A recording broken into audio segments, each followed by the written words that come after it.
Hello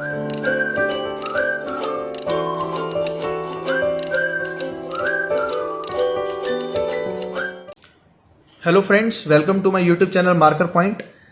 आज की ये वन शॉट वीडियो का टॉपिक है एप्लीकेशंस ऑफ इंटीग्रल्स, जो कि मैं अपने बहुत ही प्यारे से बच्चों के लिए बना रहा हूं। ये वीडियो स्पेशली टर्म 2 के लिए डिजाइन की गई है और आई कैन गारंटी यू ये वीडियो देखने के बाद आपका इस टॉपिक में तो मार्क्स नहीं कटने वाले। चलो देखते हैं कैसे करना है इसको। देखो, अगर आपको एक कर्व दे रखी है जो कि एक्स एक्सिस के ऊपर है हमेशा पूरी कर्व, और पूछा जाए उसका एक्स एक्सिस के साथ एरिया कितना है, तो कैसे निकालेंगे। देखो, आपको लिमिट भी दे दी गई, x is equal to a से x is equal to b के बीच में इस कर्व का एक्स एक्सिस के साथ एरिया कितना है। अब एरिया कैसे निकालेंगे। देखो, मैंने क्या किया, एरिया निकालने के लिए एक छोटी सी स्ट्रिप ले ली, रेक्टेंगुलर स्ट्रिप ले ली। अगर मैं बहुत सारी ऐसी रेक्टेंगुलर स्ट्रिप लूं, उन सब का एरिया निकालूं और सबको ऐड कर दूं, क्या मुझे एक कर्व मिल जाएगा? बिल्कुल मिल जाएगा। इस कर्व के अंडर का एरिया, ये स्ट्रिप की लेंथ ली मैंने बहुत ही छोटी, कितनी? dx। ये dx लेंथ पर y कोऑर्डिनेट क्या निकला होगा? मान लेते हैं y इक्वल टू fx है, तो y ही होगा। तो एरिया ऑफ रेक्टेंगल क्या होता है? लेंथ इंटू ब्रेड्थ, तो हो जाएगा y इंटू dx। ये y लेंथ है, ये dx है, तो y इंटू dx हो जाएगा, y इंटू dx। ये दे देगा एरिया। लेकिन ऐसी बहुत सारी dx होंगे, बहुत सारे रेक्टेंगुलर स्ट्रिप्स होंगी। कहां से लेके कहां तक होंगी? a से लेके b तक।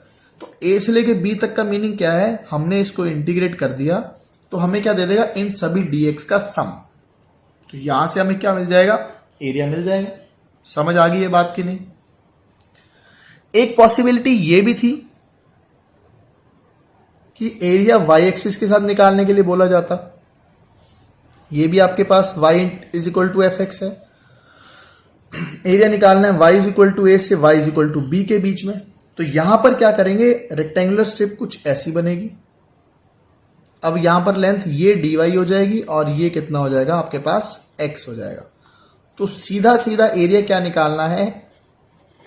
x dy निकालना है, जिसमें लिमिट होगी a से लेके b तक। यहां पर बदल कौन रहा था अपने आप को? x। यहां कौन बदल रहा होगा? y।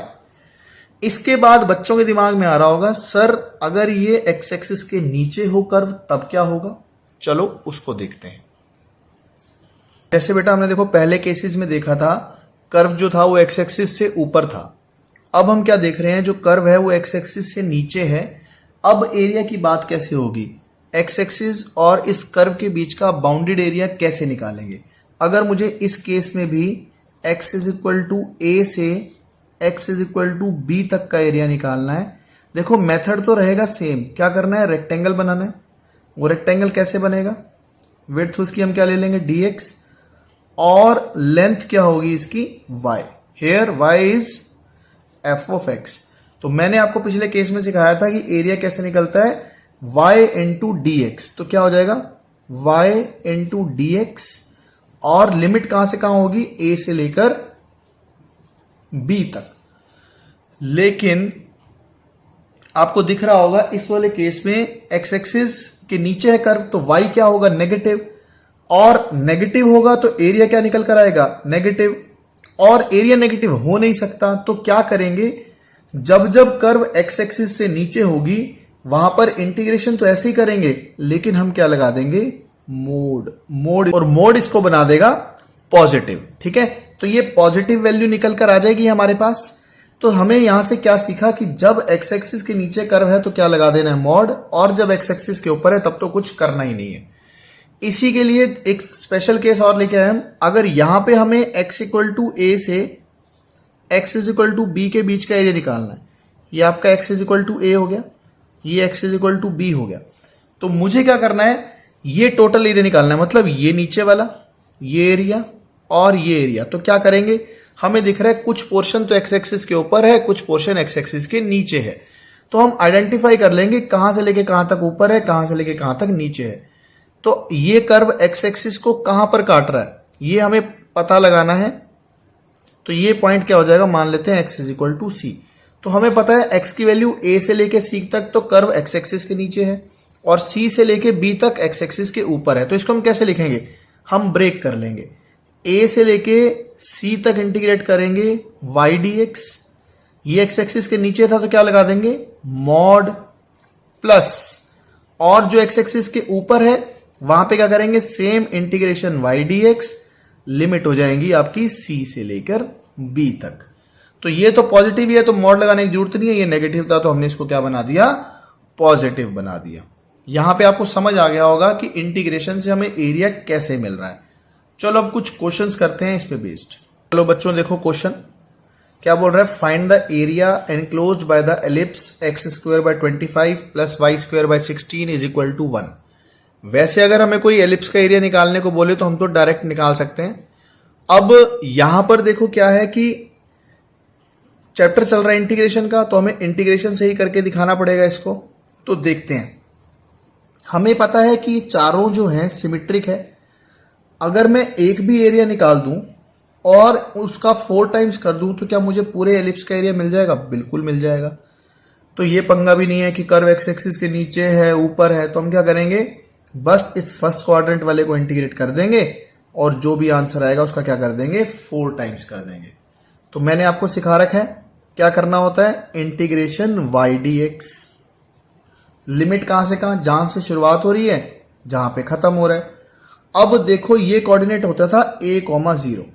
अगर आप इस एलिप्स को स्टैंडर्ड एलिप्स से कंपेयर करेंगे तो एलिप्स दिखने में कुछ ऐसा हो जाएगा।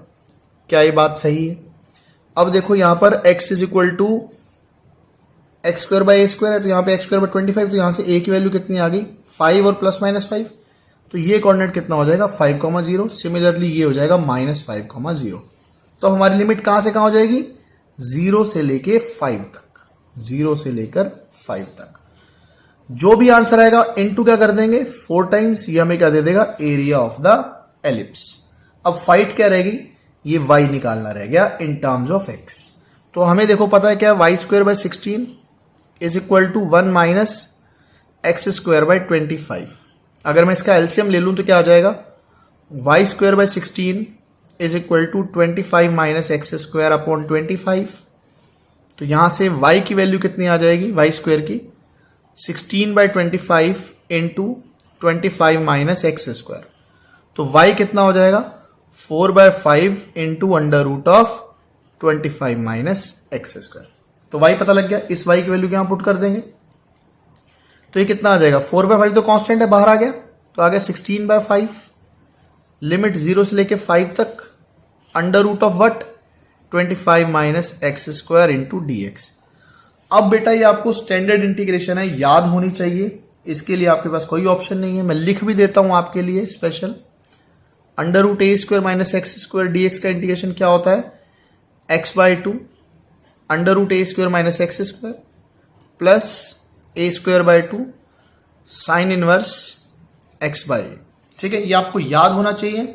ठीक है, तो देखते हैं, तो ये कितना हो जाएगा 16 बाय 5, लिमिट कहां से कहां 0 से 5, तो ये कितना हो जाएगा X by 2 under root 25 minus x square plus A square कितना 25, तो आ जाएगा 25 bye 2 sine inverse X by 5। ठीक है, अब बच्चों हमें क्या करना है लिमिट पुट करनी है। तो लिमिट कैसे पुट करेंगे, पहले अपर लिमिट आएगी तो कितना आ जाएगा 5 by 2 into under root 25 minus 25, ये तो 0 ही हो जाने वाला है, प्लस में 25 bye 2 sine inverse 5 by 5 minus lower limit हमें क्या दे देगी, जब आप 0 पुट करोगे बेटा ये तो 0 आ जाना है, और यहां 0 पुट करोगे तो क्या मिलेगा 25 bye 2 sine inverse of 0। Sine inverse of 0 भी 0 है, ये भी 0 है, मतलब जो भी आंसर मिलने वाला है यहां से मिलने वाला है, ये भी 0 हो गया आपके पास। 5 बाय 5 कितना हो गया 1, साइन इनवर्स 1 कितना पाई बाय 2, तो आंसर आ गया 16 by 5 into 25 bye 2 into pi by 2। तो ये कितना आंसर आ जाएगा 5 से 5 कैंसिल आउट हो गया, ये 8 हो गया, ये 4 हो गया, तो फाइनल आंसर आपका आ गया 20 पाई। समझ आ गई ये बात कि नहीं? ठीक है, तो 20 पाई स्क्वायर यूनिट्स, ये आपका आंसर है। स्क्वायर यूनिट्स लिखना ना भूलें, आपका आधा नंबर कट जाएगा बच्चों, ठीक है। तो मेन यहां पर क्या था कि आपको ये स्टैंडर्ड इंटीग्रेशन आनी चाहिए थी और लिमिट पुट करनी आनी चाहिए थी, ठीक है। चलो और क्वेश्चंस देखते हैं इस पे बेस्ड। चलो अब बच्चों देखते हैं ऐसे क्वेश्चंस जिसमें किसी कर्व और एक लाइन की बात हो रही हो। क्या बोल रहा है, find the area of the smaller part of the circle this cut off by the line this. अब सर्कल का सेंटर कितना दिया हुआ है 0,0 और रेडियस इसका कितना है a, तो हमने ये प्लॉट कर लिया, ठीक है। अब a/√2 जो है वो a से तो छोटा ही होगा, ये बात हमें पता लग गई। और x = a/√2 एक ऐसी लाइन होगी जो कि पैरेलल टू y एक्सिस होगी। अब इसने बोला कि ये जो एरिया बाउंड हो रहा है वो निकालना है स्मॉलर एरिया, तो स्मॉलर एरिया तो ये है। और हमें ये बात भी दिख रही है कि जैसा एरिया ये ऊपर है ना, ये वाला एरिया, सेम एरिया नीचे भी है। तो हम क्या करेंगे, ऊपर वाला एरिया निकाल लेंगे, उसका क्या कर देंगे 2 टाइम्स। अब कर्व कौन सी है, कर्व ये है। इंटीग्रेशन कहां से कहां तक करना है, a/√2 से a तक का इंटीग्रेशन करना है। सीधी सीधी सी बात है, ज्यादा मुश्किल नहीं है कुछ भी। तो क्या करना है, सीधा सीधा a/√2 से a तक का इंटीग्रेशन, साथ में y dx। अब यहां पर y क्या है, यहां पर देखो y क्या है, y है √a² - x² और साथ में क्या आ जाएगा dx। ये तो बिल्कुल स्टैंडर्ड हो गया जैसा पिछले क्वेश्चन में किया था। तो ये हो जाएगा हमारे पास, इसका स्टैंडर्ड इंटीग्रेशन होता है x/2 √a² - x² plus a²/2 sign inverse of x/a। Limit कहां से कहां पुट करनी है, a/√2 से a तक। लिमिट पुट कर देते हैं, बहुत आसान है। a पुट करते हैं तो पहले आ जाएगा a/2 √a² - a² प्लस में a²/2 साइन इनवर्स a/a। फिर क्या होगा, माइनस लोअर लिमिट पुट करते हैं तो लोअर लिमिट क्या हो जाएगी, a/√2 पुट करेंगे तो आ जाएगा a/2√2। a/√2 का स्क्वायर कितना, a/2, तो अंडर रूट में कितना आ जाएगा a² - a²/2 minus a/√2 put करते हैं तो आ जाएगा a²/2 sine inverse a/√2 into a। ठीक है, यहां तक बात समझ आ गई। अब देखो ये तो 0 हो जाएगा, ये कितना हो जाएगा 1, साइन इनवर्स 1 कितना π/2, तो आ जाएगा a² π/2 और एक 2 पहले से था तो 4 माइनस ये आ जाएगा a²/2 मतलब a/√2 बार, तो माइनस a²/4।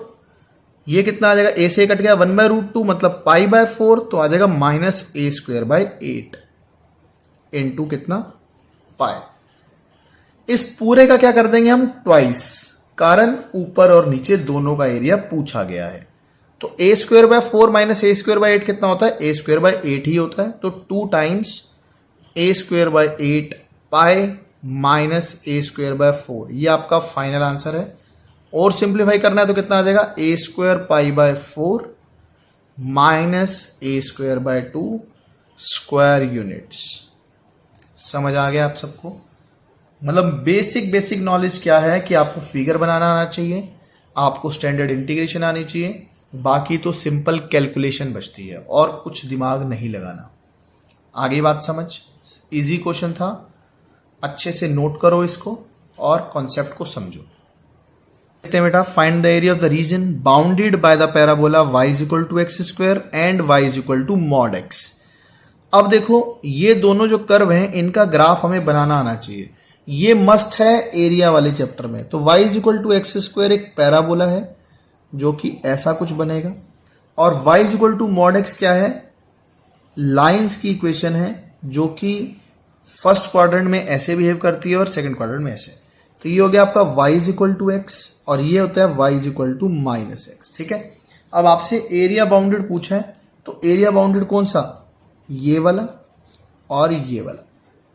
तो ये देखो सेम काम हो रहा है, फिर ये सिमेट्रिक है, जैसा +x में वैसा -x में। तो हम क्या करेंगे, एक एरिया निकालेंगे और क्या कर देंगे उसका ट्वाइस। तो देखो बेटा, मुझे एरिया चाहिए ये वाला, तो मैं क्या करूं, ये तो देखो एक स्ट्रेट लाइन है, इस स्ट्रेट लाइन से मुझे क्या मिल जाएगा, इस ट्राइंगल का एरिया, पूरा एरिया मिल जाएगा। उसमें से अगर मैं ये नीचे वाला एरिया माइनस कर दूं, जो कि ये, मैं इसको थोड़ा कलर अलग कर देता हूं इसका, ये लो ब्लू कलर में कर दिया, तो मैं क्या करूंगा, ये पूरा एरिया, इसको बोल देते हैं ओ ए बी। तो रिक्वायर्ड एरिया क्या है हमारे पास, required area is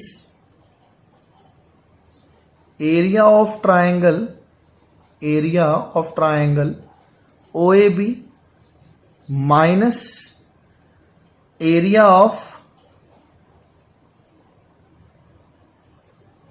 shaded portion in blue colour. समझ आ गई बात। तो अब अगर एरिया मुझे निकालना है तो सबसे पहले तो मुझे क्या पता होना चाहिए, ये साइड्स की लेंथ। तो y is equal to x और y is equal to x square का पॉइंट ऑफ इंटरसेक्शन पता होना चाहिए पहले तो क्या करूंगा, इस y की वैल्यू को यहां पुट कर दूंगा। तो क्या आ गया, x square is equal to x. तो या तो x की वैल्यू 0 हो सकती है या तो x की वैल्यू 1 हो सकती है। तो x की वैल्यू 0 तो ये रही, तो इसका मतलब ये कोऑर्डिनेट क्या होगा 1, x 1 है तो y भी कितना होगा 1। तो ये कोऑर्डिनेट हमें मिल गया। तो इसका मतलब ये लेंथ कितनी है, ये भी 1 यूनिट है और ये भी कितनी है 1 यूनिट। तो area of triangle O A B कितना होगा, half into 1 into 1 minus shaded area का पोर्शन, मतलब इस पैराबोला का एरिया, वो क्या होगा y dx, लिमिट कहां से कहां, 0 से लेकर 1 तक। y कितना है एक्स स्क्वायर, तो आ जाएगा 1/2 minus integration 0 to 1 x square dx। देखो क्या मिला यहां से हमें, ये हो जाएगा 1/2 माइनस एक्स स्क्वायर का इंटीग्रेशन कितना, एक्स क्यूब बाय 3 और लिमिट कहां से कहां, 0 से लेकर 1 तक। तो ये आपका फाइनल आंसर आ जाएगा 1/2 minus 1/3 that is equal to 1/6। ये एरिया आया है सिर्फ ये वाला, लेकिन हमें क्या चाहिए था, दोनों एरिया। तो इनटू क्या कर देंगे 2 टाइम्स, तो ये हमें दे देगा 1/3 स्क्वायर यूनिट्स। ये आपका फाइनल आंसर आया है। तो हमने फिर ऑब्जर्व किया कि अगर हमें कर्व बनानी आती है, फिगर बनाना आता है और स्टैंडर्ड इंटीग्रेशन आती है तो हम क्वेश्चन कर सकते हैं बेटा। ठीक है, तो यहां पे हम खत्म करते हैं सिंपल कर्व्स का। अब हम आगे पढ़ने वाले हैं एरिया बिटवीन टू कर्व्स, दो अलग अलग कर्व एरिया कैसे बाउंड करती हैं। ठीक है, चलो देखो बेटा, एरिया बिटवीन टू कर्व्स की बात कर रहे हैं। जैसे हमारे पास मान लो दो कर्व है, एक कर्व का नाम है y is equal to f of x, एक कर्व का नाम है y is equal to g of x. समझ आ रही है बात। इनके पॉइंट ऑफ इंटरसेक्शन जो है, एक तो है x is equal to a और एक आ रहा है मान लो x इज इक्वल टू क्या b आ रहा है। तो अब हमें एरिया निकालना है बिटवीन दीज टू कर्व्स, मतलब ये एरिया।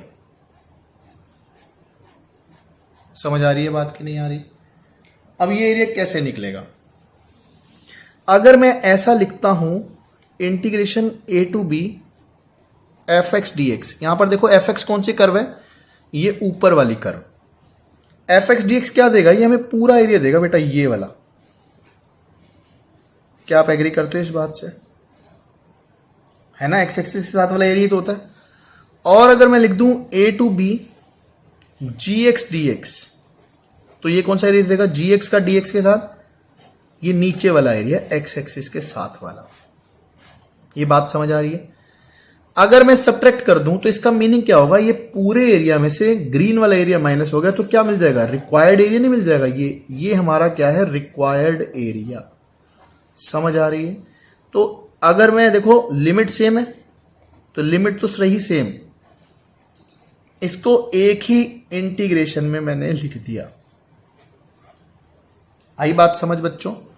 तो मोटा मोटा सा जो थंब रूल इसका निकल कर आता है वो ये है, अगर दो कर्व के बीच का एरिया निकालना है तो आप क्या करेंगे, ऊपर वाली कर्व माइनस नीचे वाली कर्व, ये आपको क्या दे देगा, area bounded between two curves. आपको ज्यादा दिमाग नहीं लगाना कि ये कर्व एक्स एक्सिस के नीचे हैं ऊपर हैं, आंसर में फर्क नहीं पड़ेगा। सीधा हिसाब, ऊपर वाली कर्व माइनस नीचे वाली कर्व, उसका इंटीग्रेशन कर देंगे। लिमिट कहां से कहां, जहां से लेके जहां तक कर्व एक दूसरे को इंटरसेक्ट कर रही है। तो ए से लेके बी तक लिमिट डाल दी और दोनों का डिफरेंस ले लिया। ये आपको क्या दे देगा, एरिया बिटवीन टू कर्व्स। समझ आ गई ये बात कि नहीं? ठीक है, नोट कर लो। चलो बेटा देखो, पिछले टॉपिक से बेस्ड क्वेश्चन पढ़ते हैं। Using integration find the area of the region bounded by the triangle whose vertices are this this and this. देखो बेटा, आपको 3 वर्टिसेस दे रखे हैं और बोला गया है कि इंटीग्रेशन की हेल्प से आपको एरिया निकालना है। निकाल देंगे, कोई बात नहीं। सबसे पहले कोऑर्डिनेट्स को लोकेट कर लेते हैं। -1, 0 कहीं यहां पर होगा, इसको नाम भी दे देते हैं ए। 1,3 कहीं यहां पर होगा, इसको नाम भी दे देते हैं बी। और 3,2 कहीं यहां पर होगा, इसको नाम दे देते हैं सी। ठीक है, अब देखो हमें कौन सा एरिया निकालना है। ये जो ट्रायंगल बन रहा है ना, ये एरिया निकालना है हमें। देखते हैं अब कैसे होगा।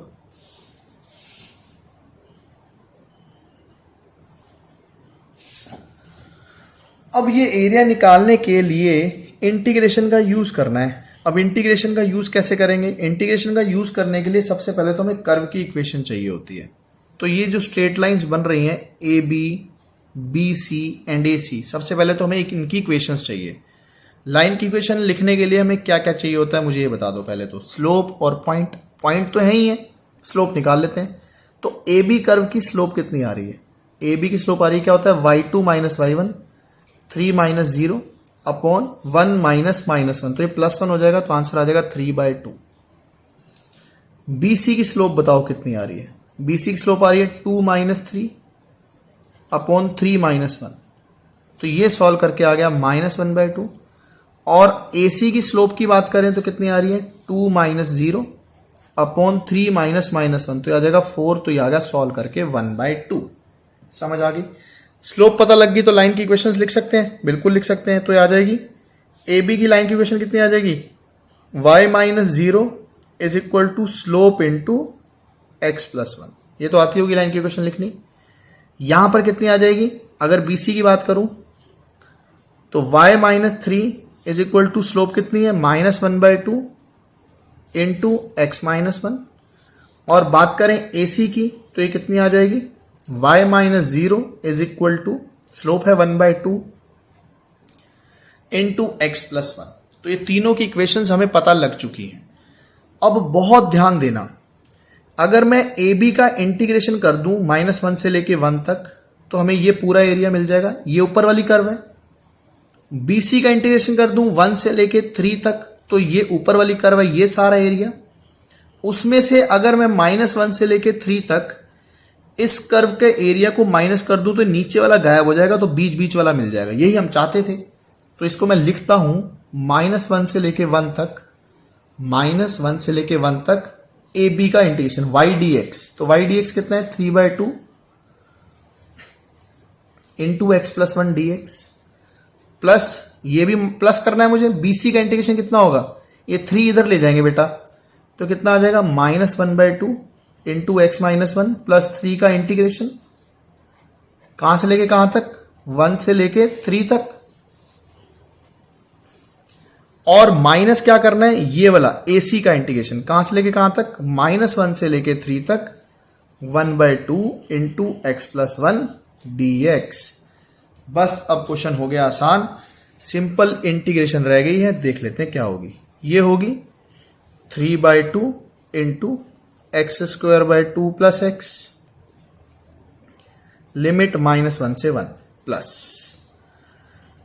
लिमिट 1 से लेके 3 तक, यह आ जाएगा x² 2 तो -x² 4 माइनस माइनस +1/2 प्लस 3 तो आ जाएगा 7/2। 7/2 का इंटीग्रेशन 7/2x माइनस लिमिट कहां से कहां? -1 से 3, x का इंटीग्रेशन x² 2 तो x² 4 प्लस में 1/2 प्लस में कितना आ जाएगा x/2। अब हमें करना क्या है? सिर्फ और सिर्फ लिमिट पुट करनी है और आंसर निकालना है। 1 पुट करते हैं तो क्या आ जाएगा 3/2 इंटू 1/2 प्लस 1 3/2 -1 पुट करते हैं तो कितना आ जाएगा 1/2 -1 तो -½ और माइनस करेंगे तो +½ 3 पुट करते हैं तो कितना आ जाएगा -9/4 प्लस 21/2, माइनस करेंगे तो माइनस माइनस प्लस का 1/4 माइनस 7/2, माइनस 3 पुट करते हैं तो कितना 9/4 प्लस में 3/2 माइनस 1/4 माइनस 1/2। तो इसको अगर हम कैलकुलेट करें तो देखते हैं क्या आता है। 3/2 प्लस 1/2 कितना आ गया 2, 2 इंटू 3/2 मतलब 3/2 इंटू 2 लिखा हुआ है, प्लस माइनस 9/4 प्लस 1/4 कितना minus 8/4 that is equal to -2 plus में 14/2 7, तो आ जाएगा -2 प्लस 7। ओके, यहां कितना आ गया आपके पास 9/4 minus 1/4 is 8/4 that is equal to 2, 2 plus 2 is 4 -4। तो ये सॉल्व करके कितना आ गया 3 प्लस 5 -4, तो ये सॉल्व करके आ गया 4 स्क्वायर यूनिट्स। ठीक है बेटा, तो इसका आंसर आ जाएगा 4 स्क्वायर यूनिट्स। ये क्वेश्चन है तो बहुत लंबे लेकिन इजी है, इसकी इक्वेशन आपको बनानी आनी चाहिए। इंटीग्रेशन तो बहुत आसान थी और छोटी सी कैलकुलेशन की बात है। कैलकुलेशन तो देखो स्ट्रांग होनी चाहिए अगर आपको नंबर लेने हैं तो। ठीक है, चलो आज का आखिरी लेक्चर देखते हैं। चलो लास्ट क्वेश्चन देखो बेटा, find the area of the region bounded by the curve. ये एक पैराबोला लिखा हुआ है, ये एक स्ट्रेट लाइन है और ये भी दो लाइन ही है आपके लिए। तो देखते हैं, कर्व बनाते हैं। फिर वही बात है, हमें कर्व तो बनानी आनी ही चाहिए और कोई ऑप्शन हमारे पास नहीं है। इसका फिगर अगर नहीं आता तो गड़बड़ वाली बात है। ये एक पैराबोला है, ये पैराबोला कैसे बनने वाला है, अपवर्ड पैराबोला। शुरुआत इसकी कहां से होने वाली है 0,2 से, तो इसका वर्टेक्स कितना है 0,2। y equal to x line एक ऐसी लाइन है जो कि पैरेलल टू क्या, एक ऐसी लाइन जिसकी स्लोप 1 है और पासिंग थ्रू ओरिजिन है। अब इन्होंने बोला है कि एरिया जो है वो निकालना है x इज इक्वल टू 0 से x इज इक्वल टू 3 तक। तो x इज इक्वल टू 3 तक का मतलब क्या है, ये एक ऐसी लाइन है जो कि 3,0 से पास कर रही है। तो ये इस एरिया की बात कर रहा है बेटा, सीधे सीधे इस एरिया की। ये जो आपका एरिया है bounded between this parabola and straight line, ये पैराबोला पूरी तरह ऊपर है किससे, स्ट्रेट लाइन से। तो हमने सीखा तो क्या करते हैं, ऊपर वाली कर्व कहां से लेके कहां तक 0 से 3 तक, ऊपर वाली कर्व माइनस नीचे वाली कर्व, इसका इंटीग्रेशन कर देना है बस और कुछ नहीं। तो 0 to 3 x square minus x plus 2 का इंटीग्रेशन। तो इसको इंटीग्रेट करेंगे तो क्या आएगा, 0 से 3 में इंटीग्रेट करना है, x³ 3 minus x square by 2 plus में 2x। बस लिमिट पुट कर दो, 3 पुट करेंगे तो 27/3 दैट इज इक्वल टू 9। यहां 3 पुट करेंगे तो -9/2 प्लस में 6, माइनस 0 पुट करना है तो बेटा ये सब कुछ ही 0 आ गया आपके पास। तो ये सॉल्व करके कितना आ गया 9/2 प्लस में 6, तो 12, तो ये आ गया 21/2 स्क्वायर यूनिट्स। ठीक है, सीधा सा क्वेश्चन था, बहुत इजी क्वेश्चन था। बस हमने ये ऑब्जर्व किया कि ये वाली कर्व हमेशा इस वाली कर्व से ऊपर है 0 से लेके 3 में। तो ऊपर वाली कर्व माइनस नीचे वाली कर्व, इसका इंटीग्रेशन कर देंगे कहां से लेके कहां तक, 0 से लेके सिर्फ 3 तक। ठीक है बच्चों, नोट कर लो इसको। और मैं होप करता हूं आपको ये पूरा लेक्चर समझ आ गया है और गारंटी भी देता हूं कि आपका कोई भी नंबर इस लेक्चर में तो बिल्कुल भी नहीं कटने वाला। थैंक यू बच्चों।